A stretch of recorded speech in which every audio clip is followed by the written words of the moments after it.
Frontline health workers are often the first to notice trends in patient decisions, especially when there is no central agency collecting outcomes data. Within the past 13 plus years, maternity wards, birthing centers, OBGYN offices, and pediatricians have noticed an increase in parents rejecting intramuscular vitamin K prophylaxis for their newborns. This puts infants at risk for vitamin K deficiency bleeding, VKDB. A couple of hundred years ago, it was called hemorrhagic disease of the newborn, HDN. Researchers from Germany, the United States, Denmark, and Sweden identified cases of VKDB and tracked its relationship to vitamin K. The cause, consequence, and prophylaxis are well documented. Before the prophylaxis, 1 in 60 babies developed VKDB. The vitamin K injection has been a standard protocol for newborns since the American Academy of Pediatrics recommended the prophylaxis in 1961, over 65 years ago. The recommended prophylaxis was so successful that the medical community stopped keeping track of vitamin K rejections and the bleeding disorder. Now, hospitals are noticing prophylaxis rejection within their own facilities. A few larger scale studies have reviewed many of these hospital records and confirmed suspicions. Overall rejection rates are up to 5% of all births. That's a 77% increase in 7 years. Pediatricians all over the country are begging parents to allow their infants to receive this vitamin injection. The risk of bleeding may seem small until it happens. Then it may be too late. Symptoms are not always obvious. Death of the infant is common. I'm Wanda Frazier. This is Your Body and You. Not surprisingly, since the prophylaxis rates are declining, hospitals are noticing an upward trend in vitamin K deficiency bleeding in infants. Again, much of this data is published by separate facilities, and the death certificates only list the most immediate cause of death. For example, a couple of years ago, over 700 infants died from spontaneous bleeding in the brain, but we don't know exactly how many had low vitamin K levels. I would not be surprised if infant mortality and morbidity trends up in the near future. This infant died at Vanderbilt University in Tennessee. This shows children from Maryland, Alabama, Kentucky, and Texas. All of these children died. Vitamin K comprises a group of lipophilic hydrophobic vitamins, so they dissolve in fat and not water. They belong to the class of 2-methyl-1,4-naphthoquinone derivatives. The K is from the German word Coagulationsvitamins. These are essential for the function of proteins involved in blood coagulation called hemostasis, bone metabolism, vascular biology, mitochondrial functionality, nervous system development, cell growth, apoptosis that eliminates cells that are no longer needed, and inflammation. The majority of our usable vitamin K comes from plant origin as vitamin K1, aka phylloquinone, phytomenadione, or phytonadione. Specific food sources include green leafy foods, some fruits, and vegetable oils. It is generally stored in the liver for use when needed. Vitamin K2, aka menaquinone or menatetrinone, has an animal origin and is made by bacteria that colonize the colon. There is some debate within the medical community about its bioavailability and usability. Absorption of vitamin K occurs through the small intestines after processing by bile salts. There are some synthetics, vitamin K3, K4, and K5, that are used in different industries. Infants are born with anywhere between 30 to 60% of the vitamin K clotting factors of adults. This is true even if the mother eats well and takes supplements suggested by her physician. There are several explanations. Vitamin K does not travel through the placenta very well. Homeostasis system is not fully developed until 3 to 6 months of life.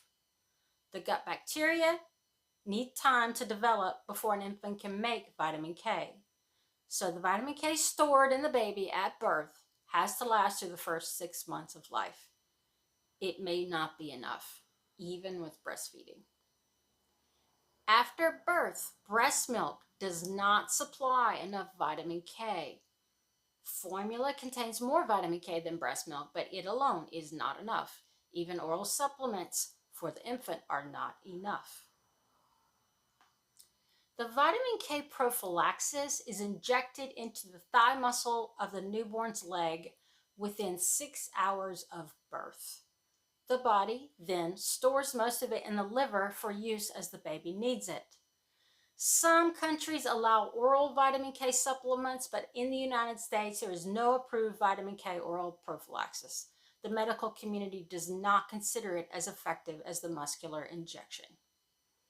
This method may not seem natural, but in this case, nature favors higher infant mortality rates, which is incredibly sad. For idiopathic or spontaneous VKDB, the only identifiable risk factors are not receiving the birth prophylaxis and solely breastfeeding. There are no warning signs. The patient may become limp or experience seizures. Secondary VKDB may have several underlying causes, including the ones mentioned previously. Certain medications taken by the mother can increase the risk, such as anti-seizure medications, broad-spectrum antibiotics, or blood thinners. Other risk factors include hepatobiliary or malabsorption diseases. There may be warning signs, such as unexplained bruising, blood in the urine or stool, bleeding from the umbilical cord, or circumcision site. Early onset VKDB occurs within the first 24 hours of birth. Most of the time, it is found in infants whose mothers took certain medications that affect how the body uses vitamin K. Incidence of VKDB in these infants can be between 6 to 12% for mothers who did not take vitamin K supplementation. Classic onset VKDB occurs from 24 hours up to 1 week after birth. Most of the symptoms include bruising, gastrointestinal blood loss, bleeding from the umbilical cord, or puncture wounds. Frequency can range from 0.25% to 1.5%. Late onset VKDB occurs from 1 week to 6 months after birth. Between 4.4 and 7.2 per 100,000 babies who do not receive vitamin K injection at birth can develop late onset VKDB. That is about 81 times greater than a patient who received the prophylaxis. Some babies with cholestasis or malabsorption are at higher risk. It may be idiopathic and severe. Bleeding can occur in the gastrointestinal tract or the brain. About 50% of these infants suffer bleeding in the brain. For babies who survive, 2 of every 5 babies will develop long-term brain damage. Vitamin K deficiency bleeding is an emergency. Seconds matter. If you suspect symptoms, call 911 or take the infant to an emergency pediatric facility.